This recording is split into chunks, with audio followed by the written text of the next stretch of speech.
मार्च 2020 में कोरोना महामारी आई। उस दौरान मीरा भाईंदर मनपा प्रशासन द्वारा कोरोना प्रादुर्भाव को रोकने के लिए कई प्रकार के उपकरण खरीदे या किराए पर लिए गए, लेकिन पूर्व विधायक नरेंद्र मेहता ने मनपा प्रशासन पर घोटाले का आरोप लगाया है। आइए देखते हैं नरेंद्र मेहता ने क्या कहा।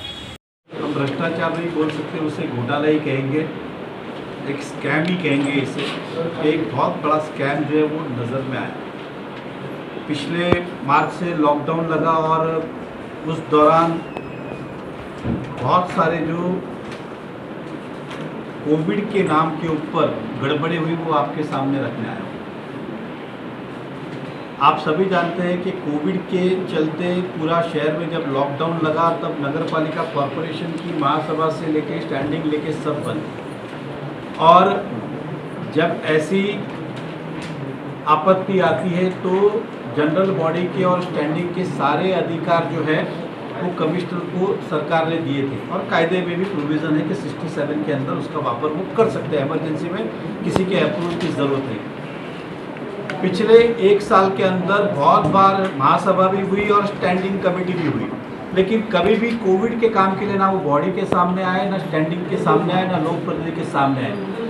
मीटिंगें होते हुए भी कभी कभी ऐसा हो सकता है चलो कल के कल खर्च करना तो इमरजेंसी है इसलिए आपने खर्च किया, समझ में आता है। लेकिन ये बार बार जो है अपने कायदे का दुरुपयोग करके अपना काम करते जा रहे थे। हमें भी उस समय लग रहा था कि इसके अंदर कुछ तो गड़बड़ हो रहा है। नियम ये कहता है कि जब 67 जो कायदा है, जो महाराष्ट्र अधिनियम एक्ट बीपीएमसी एक्ट के अंदर कि ऐसी इमरजेंसी में कमिश्नर जो 67 के अंदर अपने पावर का उपयोग करके सभी खर्च खुद कर सकता है, विदाउट टेंडर प्रोसेस कर सकता है, सब कर सकता है। लेकिन नीचे ये भी लिखा है कि विद इन सेकेंड, मतलब इमीडिएटली उसने जनरल बॉडी मेयर को और स्टैंडिंग कमेटी को इन्फॉर्म करना चाहिए कि मैंने ये चीज़ खरीदी है, इतने में खरीदी है। ऐसा उन्होंने कभी नहीं किया, जिसके ऊपर अनेक बार आक्षेप लगाए गए। और अब जब कोविड शांत हुआ तो मैंने शिकायत मेयर मैडम से भी की थी, दिनेश जी चेयरमैन है इनसे भी की, डेप्यूटी मेयर सभागृह नेता जितने इन सब से की थी कि इसके अंदर बहुत सारी जानकारी हमारे पास है जिसमें गड़बड़ हुई है। और गड़बड़ हुई तो स्कैम। अब स्कैम क्या था, नगर पालिका अपनी तरीके से जो कर रही है, लेकिन जो मुझे लगा, मैंने आपको अभी अभी एक लेटर दिया जिसके अंदर मैंने आपको एम्बुलेंस का 1 महीने का हिसाब दिया। 12 एम्बुलेंस का 72 लाख रुपया 1 महीने का चुकाया गया। मतलब मैं अगर 10 महीने गिनूं तो 7 करोड़ रुपए 10 एम्बुलेंस के, 7 करोड़ रुपए 10 एम्बुलेंस के। मर्सिडीज गाड़ी भी खरीद लेते ना तब भी इतना पैसा खर्च नहीं होता, गाड़ी भी कॉर्पोरेशन की हो जाती है। आप अगर देखेंगे तो 27 दिन का पैसा कितना लगाया गया है, 5 लाख रुपया भाड़ा। जो 30 दिन चली उसका भाड़ा कितना लगाया गया है, 7 लाख रुपया। 7 लाख रुपये मुझे बताइए एम्बुलेंस क्या चल रही थी, कितने पेशेंट, भाईंदर ही चल रही थी ना। लेकिन मतलब आप सोचिए कि 72 लाख रुपए 13 एम्बुलेंस का, नीचे का और है वो अलग है। अब इसके अंदर आपको बोलता मारुति वैन भी है, पूरी मारुति वैन नहीं आ जाती, मुझे नहीं पता कितने की, लेकिन मेरे ख्याल से होगी शायद 3-4 लाख रुपए की मैक्सिमम। लेकिन भाड़ा दे रहे महीने का 5 लाख रुपया, 7 लाख रुपया। इतना बड़ा घोटाला।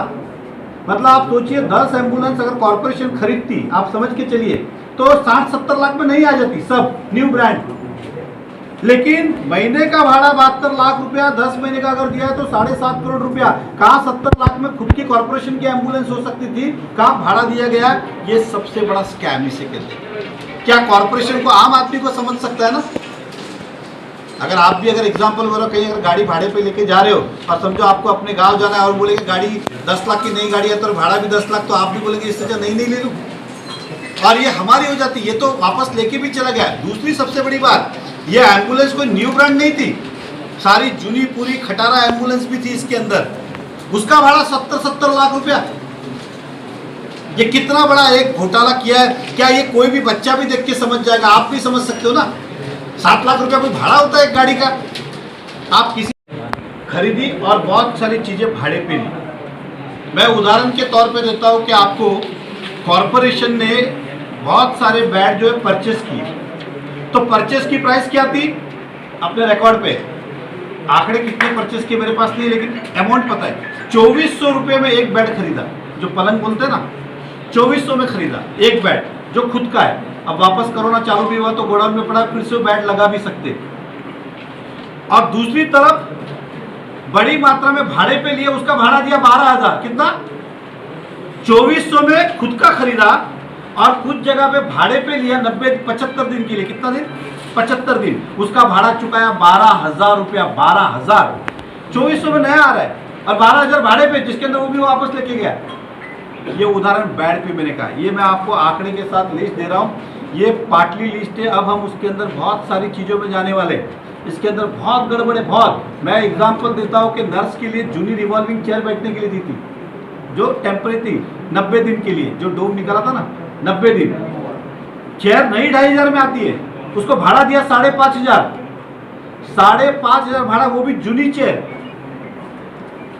प्लास्टिक की चेयर 300 रुपये में नहीं आती है। 90 दिन का भाड़ा दिया 600 रुपया। ये हम पंखे की बात करते, 700 रुपये में पंखा आता है, 300 रुपये का रॉड 1,000 रुपये में आता है।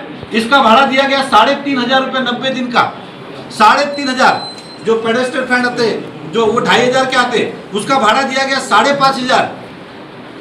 ऐसी बहुत, ये टेबल, ये तो फर्नीचर वाला टेबल, जो सादे टेबल आते हैं जो पहले जूने दफ्तर में होते थे, लोखंड का, एक वो 1,000 रुपये का टेबल आता है, 5,000 रुपये भाड़ा। खरीदो तो 1,000 रुपया और भाड़ा 5,000 रुपये दिया गया। टॉयलेट के कैबिन, आप ये जो चीजें दे रहा, आप नेट पे भी जाएंगे ना, प्राइस अवेलेबल है। कोई कंपनी आप बोलेंगे मुझे ये WC जो टॉयलेट वगैरह है, 3,75,000 में अगर हम कंटेनर खरीदते हैं, 3.5 लाख में खुद का आता है नगर पालिका। लेकिन इन्होंने 90 दिन का भाड़ा दिया 5 लाख। मतलब खुद का कंटेनर खरीदते टॉयलेट बाथरूम, तो हमारे काम आता है, इसका भाड़ा दिया 5 लाख रुपया। ऐसी अनगिनत बातें इसके अंदर है जो मुझे देख के इतना आश्चर्य लगा कि इतनी तरह से लूट। ये तो खाली मैंने प्राइस बताया, अब इसमें से लिया भी था कि नहीं, ये तो और प्रश्न चिन्ह है।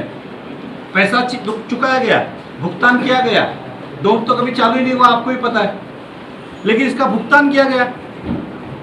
तो ये किस तरह की व्यवस्था थी, ये हमारे सर के ऊपर की। ऐसे बहुत सारी चीजें हैं जिसके अंदर सामान की कीमत जो है 200 रुपये। ट्यूबलाइट, आप कॉर्पोरेशन सादी ट्यूबलाइट जो आती है ना, पट्टी वाले, जो अपन पहले घुमा के लगा, वो ट्यूबलाइट आज भी 200 रुपया है, उसका भाड़ा 3,200 रुपया। ट्यूबलाइट 200 रुपये की आती है, भाड़ा लिया 3,200 रुपया। मतलब क्या बाप का राज समझ के इन्होंने चला कि भाई सब पैसा अपना ही है। और आज समझ में आया कि बॉडी के सामने क्यों नहीं आ रहे थे, और इसके अंदर ये सब घोटाले बहुत बड़े मात्रा पे थे। ये आते तो लोक प्रतिनिधि जो है, चाहे महासभा हो चाहे स्टैंडिंग हो, सभी पार्टी के नगर सेवक उसमें रहते। कम से कम ये उनके नज़र में आ जाता कि हम कुर्सी कैसे, कितने की आती है और कितना भाड़ा दे रहे। ऐसी बारी इसके अंदर है, जो कुछ प्राइस हम निकाल पाए, कुछ प्राइस तो हम निकाल भी नहीं पाए, लेकिन इसमें बहुत सारे प्राइस हमने निकाले। और बाकायदा जो हमने प्राइस लिखे, वो आप नेट पे जाएंगे, वेंडर को फ़ोन करेगा, वो भी बोल देगा यही प्राइस है।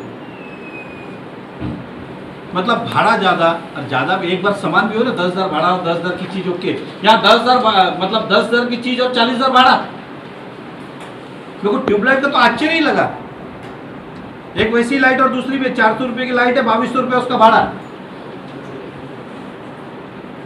ये इस तरह का अंदाज से कॉरपोरेशन के अंदर 100 करोड़ के आसपास का जो है टेंटेटिवली अभी आंकड़े मांगे हैं मैंने। कब देते पता नहीं, देंगे नहीं मुझे पता है, वो तो देंगे नहीं है मुझे पता है।